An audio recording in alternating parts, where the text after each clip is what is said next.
ദ്വിദിന സന്ദർശനത്തിന്റെ ഭാഗമായി മൗറീഷ്യസിലെത്തി പ്രധാനമന്ത്രി നരേന്ദ്രമോദി. പോർട്ട് ലൂയിസിലെ വിമാനത്താവളത്തിൽ വന്നിറങ്ങിയ നരേന്ദ്രമോദിയെ മൗറീഷ്യസ് പ്രധാനമന്ത്രി നവീൻ രാംഗുലം ആതിഥ്യമര്യാദകളോടെ സ്വീകരിച്ചു. കിഴക്കൻ ആഫ്രിക്കൻ രാജ്യമായ മൗറീഷ്യയിൽ വിവിധ പരിപാടികളിൽ മോദി പങ്കെടുക്കും.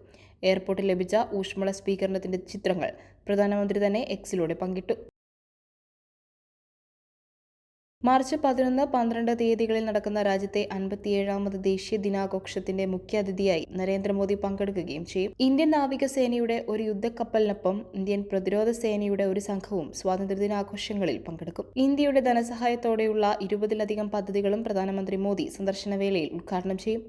എന്റെ സുഹൃത്തും പ്രധാനമന്ത്രിയുമായ ഡോക്ടർ നവീൻ ചന്ദ്ര രാംഗുലത്തെ കാണാൻ ഞാൻ ആകാംക്ഷയോടെ കാത്തിരിക്കുന്നു.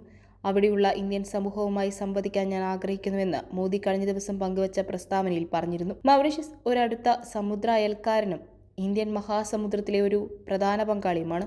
പൊതുവായ മൂല്യങ്ങളായും ആഴത്തിൽ വേരൂന്നിയ സാംസ്കാരിക ബന്ധങ്ങളാലും നാം ബന്ധപ്പെട്ടിരിക്കുന്നു. എൻ്റെ സന്ദർശനം നമ്മുടെ സൗഹൃദത്തിൻ്റെ അടിത്തറയെ കൂടുതൽ ശക്തിപ്പെടുത്തുകയും ഇന്ത്യ മൗറീഷ്യസ് ബന്ധത്തിൽ ഒരു തിളക്കമാർന്ന അധ്യായം കെട്ടിപ്പടുക്കുകയും ചെയ്യുമെന്നും അദ്ദേഹം എക്സ് പോസ്റ്റിൽ വ്യക്തമാക്കിയിരുന്നു. മൗറീഷ്യസിന്റെ ദേശീയ ദിനാഘോഷങ്ങൾ ബുധനാഴ്ചയാണ് നടക്കുക.